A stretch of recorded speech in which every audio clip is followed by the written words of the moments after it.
thing I'm going to show you guys here is how to truss the chicken. Get it all crouched in, get it all nice and compact. Then go ahead and lay your piece of string about an arm's length apart. Lay it right underneath the tailbone there, or that little button area. Go ahead and lay it up over the legs. Okay? Slip one underneath one leg and then one underneath another leg. Pull those fairly tight and hold on to them with, these 3 fingers here. And then with your thumbs, push that down underneath the thighs and around the bottom of the breast, but above those wings. And then wrap it around once, twice, 3 times later. There we go. Pull it nice and tight. That's called a surgeon's knot. We'll go ahead and fold it over one more time. And then give it a nice quick, like so. Okay? Once you got that, you should be able to pick your chicken up, shake it around, and then not have it fall apart. Okay? Right in between the legs and thighs and the breast, there's kind of a gap right here. If you just take your knife and just cut right down through that area, like so, kind of spread those open,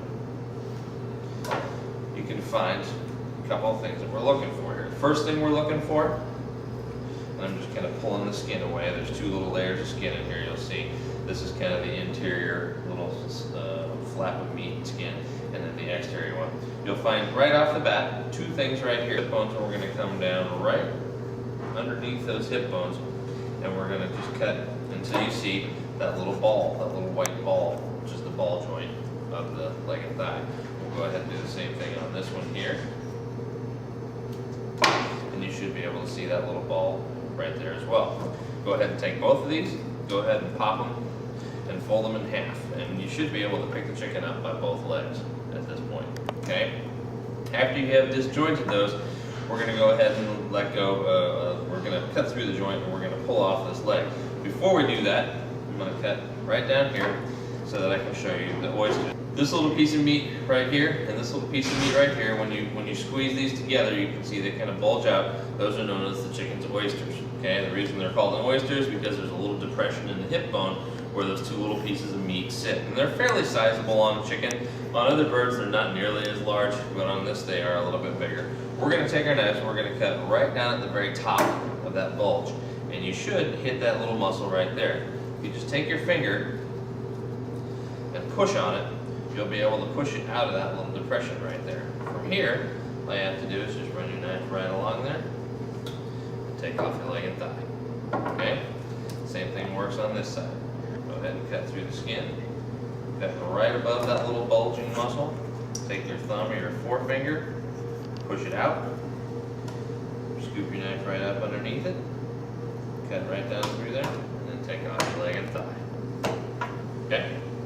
That's how you're going to get the legs and thighs off real nice and easy. Okay? We'll flip this over now. We'll go ahead and we'll reach down and feel right along the middle of the breast area here, and you'll feel the keel bone. The keel bone is where we're going to go ahead and run our knife right down the top. Okay? You'll either go and hit just left or just right of the keel bone, either side, it doesn't matter which one you hit. Then we'll just kind of start working our knife along that rib cage. You'll also know that there's a breastbone up here. It's also known as the wishbone. We're going to run our knife right along the wishbone. Then what we're going to do is we're going to go ahead and flip out that wing. We're going to hold on to the wing and we're going to hold on to the breast simultaneously. And we're just going to keep cutting until we find that joint. And you'll start to see that little white ball right there. We'll just cut that off. And there's one breast. Okay? Go ahead and do the same thing on this side. Again, just kind of run your knife along the ribs.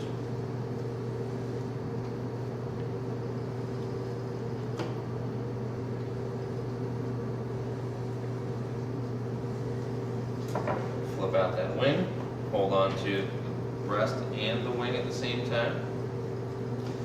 Find that joint, cut those off. Okay, right now we've got our legs and thighs, those are complete. We've got our breasts, these are almost complete, but we've got a couple more steps to go. First thing we need to do is find the tender. Pull that tender straight out, like so. Usually these things fall out pretty naturally on their own anyway, so we're just going to facilitate easy use of that, and we're going to go ahead and pull those out and make a pile of those on our own. Next thing we're going to do is we're going to go ahead and make an airline breast. Okay? Extend that wing out, find that little kind of flap of skin right there, cut right down into it, and then pop that bone open. You'll see the joint in between. You'll put your knife right down in there, and then cut straight through. After you've done that, you have now got an airline chicken breast. Airline chicken breast is basically a chicken breast with the one wing digit attached to it. The whole purpose of this is it gives you a little extra meat. It also gives you something that'll give you a little extra height on a plate, and that's nice for presentation. So that's the whole purpose of this. The only other thing I'm going to have you do here is prep these wings a little bit. I'm going to have you find that joint right there, and it's pretty soft. You can actually run your knife right through and cut through it without too much trouble. That's going to go in our bone pile. Then we'll make another pile of wings. Okay, for the second one, you're probably going to want your shears for this. You can do it without shears. First thing I'm going to do is just going to start right down here. And mostly what we're doing is we're cutting down through the ribs and a little bit of that hip bone. One of the drawbacks of doing it in this particular fashion is that when you cut this off of here, you're cutting right through those oysters right here.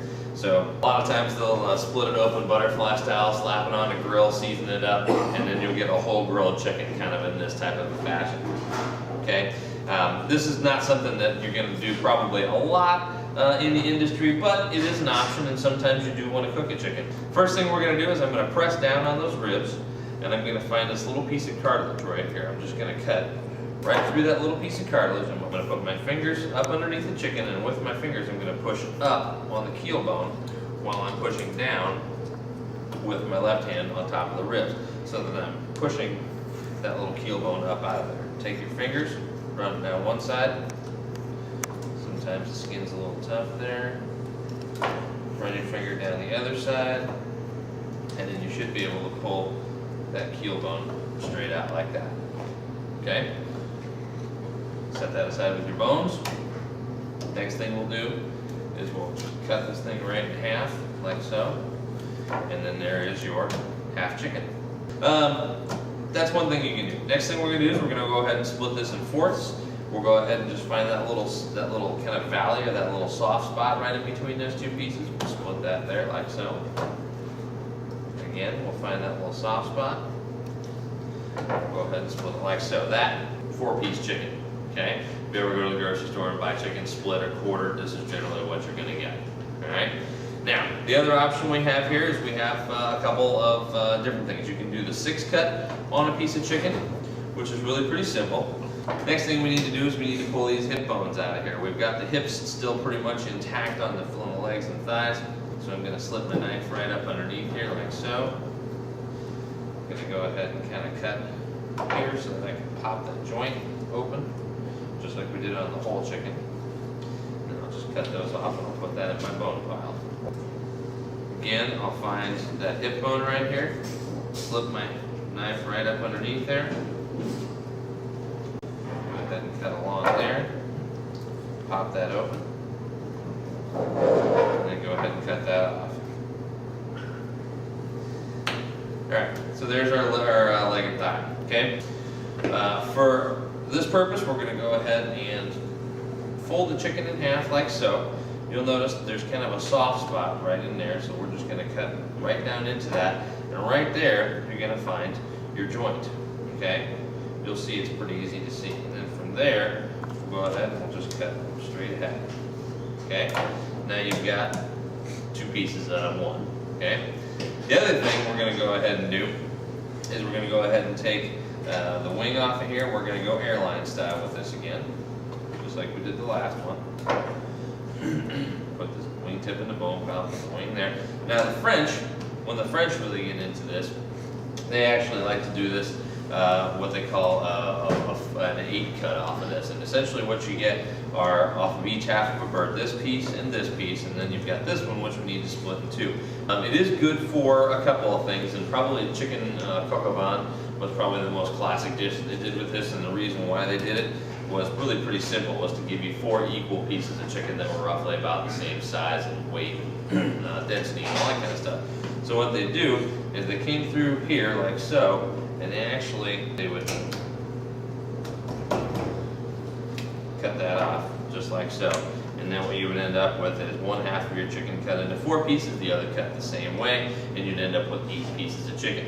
That way you could brown these up, they would all cook at relatively the same time, and then you would have 4 equal portions on top of that. So that's kind of the idea there of the 8 cut. What you guys are going to do, however, is you're going to go ahead and do the chicken leg and thigh, kind of like so. The other thing we're going to do is we're going to go ahead and take all the bones out of the breast. This still has the bones in it, which is part of the reason why I'm not a big fan of it here in America. In France, they like to cook chicken on the bone because it helps keep it cooking more evenly. It also gives it a bit more flavor, so that's kind of the idea.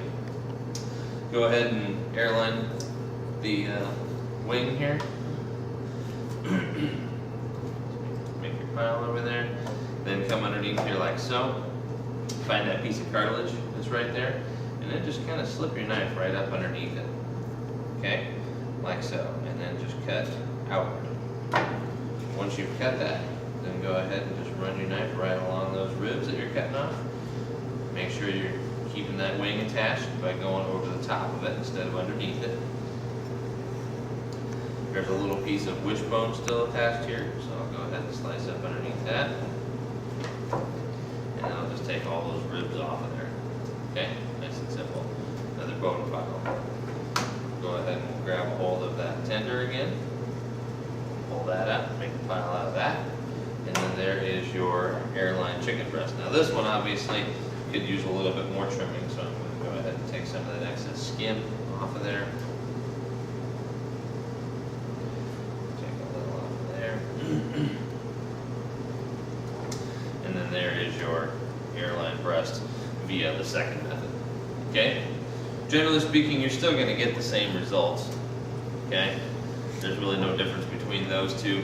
There's really no difference between those two. Alright. First and foremost, we are going to basically take what you've done yesterday and kind of turn it into something a little bit more interesting. First thing we need to do is we need to kind of trim them up and make these look as generally attractive as possible. So it's a good idea to come through, trim any of the connective tissue off. If your chicken breasts were a little on the off side when you cut them, you might want to trim any of the cartilage that may be stuck to them off. Fat is not a huge issue, but I usually pull it off just for visual purposes anyway. Okay. After that, we're going to go ahead and take this and we're going to turn it into what's known as a roulade. When you guys work on roulades, a roulade is really pretty simply a rolled stuffed variety of meats. In this case, what it's going to be is a chicken breast that's pounded out flat, seasoned in some fashion, and then has something stuffed in so that you can roll it up and then tie it and roast it and serve it. The key thing that we're looking for here, more so than anything else, is that you can actually go ahead and do a spiral type of a shape. And with the roulade, that's really kind of more or less what we're looking for, and that's one of the most important things that we're looking for, in fact. So, right off the bat, I'm going to go ahead and start with kind of squaring up the chicken breast. And one of the things I like to do is I like to cut the tip off of it. Okay. What we're going to do first is we're going to get out a piece of plastic wrap. I'm going to go ahead and push this back. Essentially, I'm going to lay out my chicken breast on top of it. However, I'm going to butterfly. Okay, butterflying is a really pretty simple thing. What essentially I'm doing here is I'm going to bring it on the edge of the table.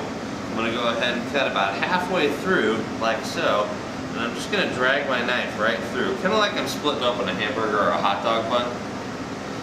And what this is going to allow me to do is it's going to allow me to pretty much cut this thing almost exactly in half its thickness naturally. Then I can go ahead and lay it out here like so, and then proceed to pounding this out. So we want to use the flat side of our mallet. Work your way kind of from the middle out. Don't do the middle too terribly much though, because that's where that seam where it would naturally want to split is. So once you get the middle relatively flat, go ahead and start working on the thicker portions. And again, all we're trying to do is just trying to kind of make it as even as possible.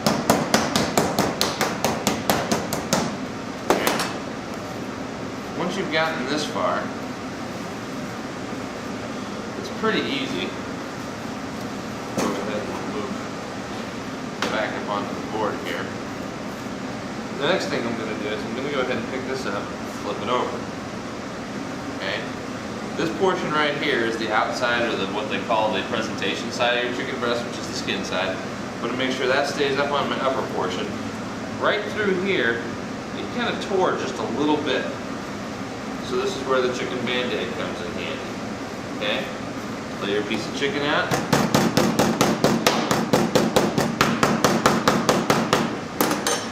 Pound it out about the same thickness.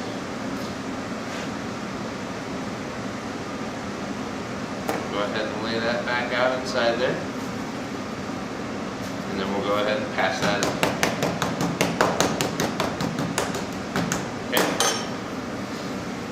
Now we're pretty well set and ready to go.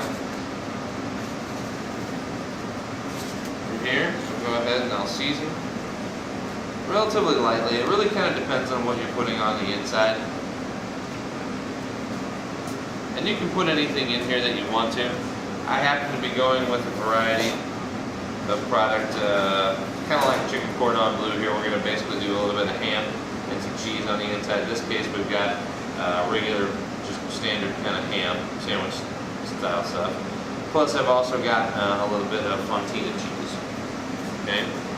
And all I'm going to do really pretty simply is I'm just going to take a piece of this ham, I'm going to lay it right inside here. Get a little bit of empty space there, so I'm going to go ahead and kind of trim that, fit that in there the best I can. I've also got some cheese. Now cheese is kind of an option here that you have to be careful with. When you're doing cheese, this is fontina cheese, and it's actually fairly soft. When you're working with fontina, you can actually lay it in there in really nice thin slices, and it works out pretty well. However, if you're working with a variety of cheese that may not be quite so soft, you may want to grate it and then lay it in there in some fashion. Sometimes grating is a better way to go, because then you can just sprinkle it on and pat it down inside there, and it works a little bit better. But it's, you know, it's entirely up to you guys. I'll let you choose kind of how you want to do that based on the type of cheese we got. And we're just trying to make sure that we have a really nice thin layer of product in there. So from here, I'm just going to go ahead and start rolling this up like so.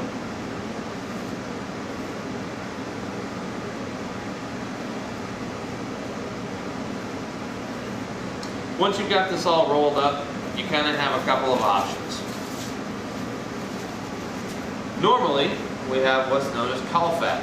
Caul fat is a variety of fat that comes from the stomach of a pig, and it's actually a really pretty decent product. It's very mild in flavor. It doesn't have a lot of natural taste to it, but it is a really nice fat additive, especially to a product like this that's really got no fat on it at all. Wrapping a little bit around there on the outside really makes a big difference. It helps hold the whole thing together, plus it helps add a lot of moisture where you don't have a lot of moisture. The other thing is it's relatively flavorless, so it doesn't necessarily make it taste any different, so that's kind of one of the nice factors. Okay, I'm going to go ahead and do a little bit of salt on my board here in preparation for this. Normally what I would do is I would go ahead and wrap this up with some caul fat. We don't happen to have any today, so we're going to go ahead and do it without caul fat today. But what we want is just a piece of string here.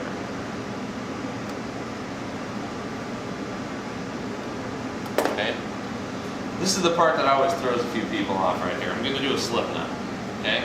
The slip knot is real simple. I'm just going to cross the two pieces of string over and make a loop, just like so. I'm going to reach down and pull the long end through that loop and pull it tight. Okay. Once you get that slip knot, go ahead and slide it over the end of your chicken.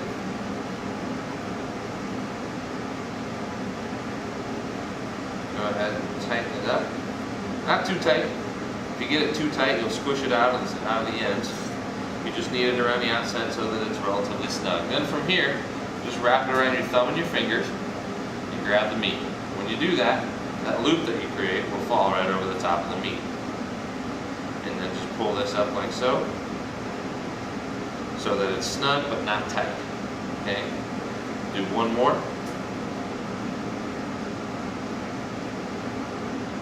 Pull up any of that slack that's coming out of there so that this is straight. And usually about 3, maybe 4 loops around this thing is more than enough to do the trick. From here, we'll go ahead and we'll roll it over. And then we'll go ahead and take the string that we've got here and we'll flip it around each of these pieces, each of these loops that we've already created around the chicken.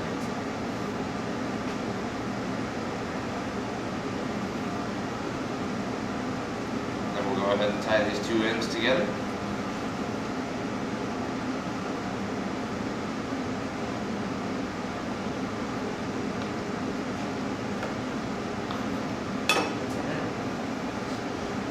Ready to go. Okay, there's your chicken breast all ready to roll. I'm going to go ahead and roll it in a little bit of salt and pepper here, just so we give it some seasoning on the outside.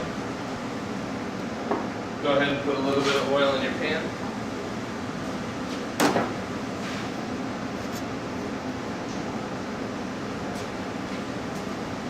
Go ahead and get your pan heated up, nice and hot.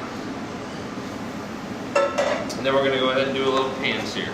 Go ahead and start with your presentation side, which is the nice smooth skin side. We'll put that in there and we'll let that go ahead and get kind of caramelized on the outside, a little lightly browned mostly. We're not going to let it go too terribly far, okay? We just want to put a little bit of color on the outside of it so that it looks nice. After we get some color on the outside of it, then we'll go ahead and put it inside the oven and let it finish in there. Usually I would say no more than 10 minutes in the pan.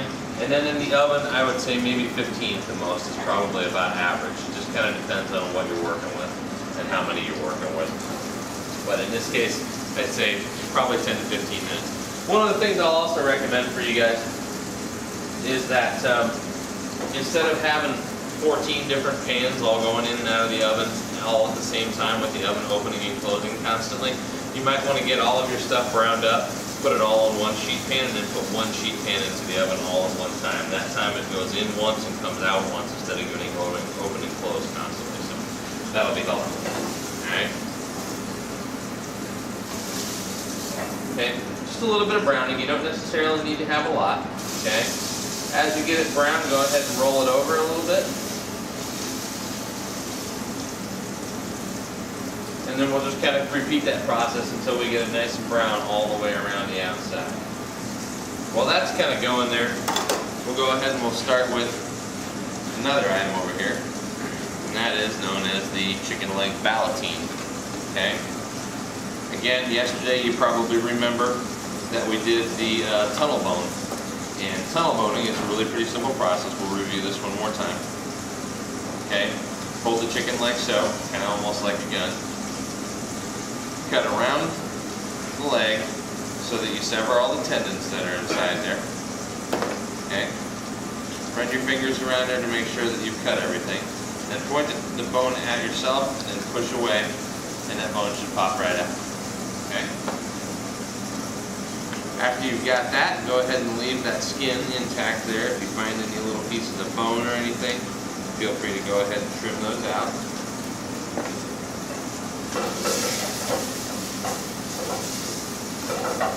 Cut right down the top of the thigh bone and try to release that meat around the outside of it so that it's kind of pulled away. Pinch your fingers down around the bottom side of the bone so that you can put your finger basically right underneath it, and then take your knife and release all that meat that's on it. Scrape it down with the back.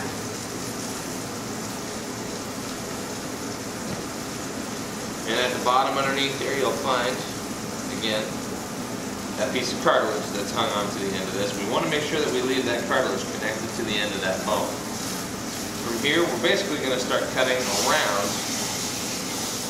the outside of that cartilage. Okay? Once you get it to this point, where it's hanging up and it's just hanging on by this one little piece of bone right here, just go ahead and pull on it, And that little bone usually will come out right here. Take that leg in time, turn it right side out again. If you've got any major pieces of sinew, go ahead and cut those off and get rid of those. And set those aside. Okay. Go back to our chicken leg here. You can kind of see how it's got some nice browning on the outside of it. Okay. From here, I'm going to go ahead and open up our oven. And we're just going to slide it in. About 10 minutes. We'll go ahead and we'll pull that out and we'll untie it and we'll slice it up and then we'll have a lovely little entree. For this one here, this is essentially going to be a stuffed product.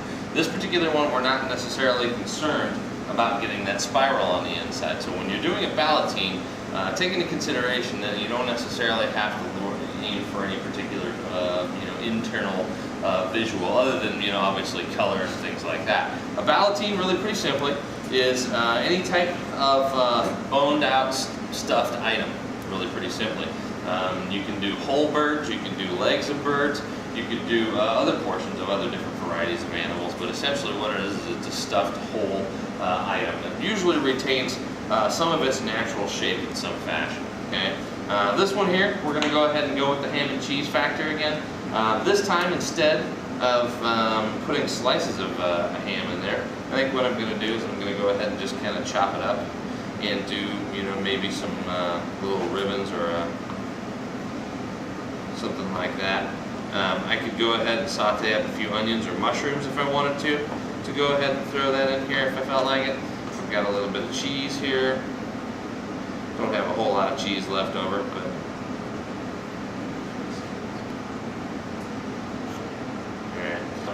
again, I'm going to go ahead and season on the inside here.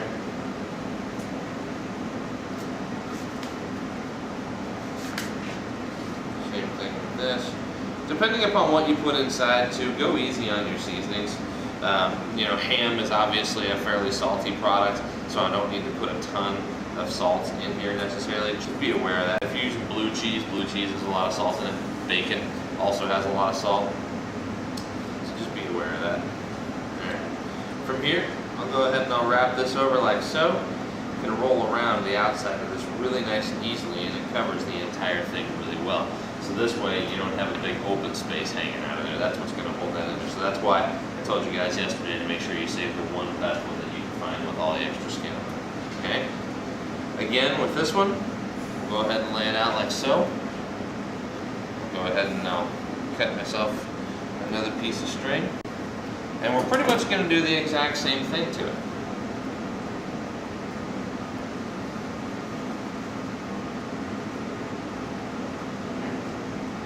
Again, it doesn't have to be real tight. It just needs to be kind of snug.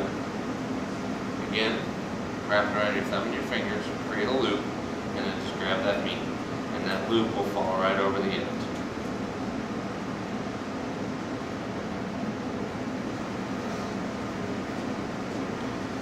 Go ahead and do one more loop.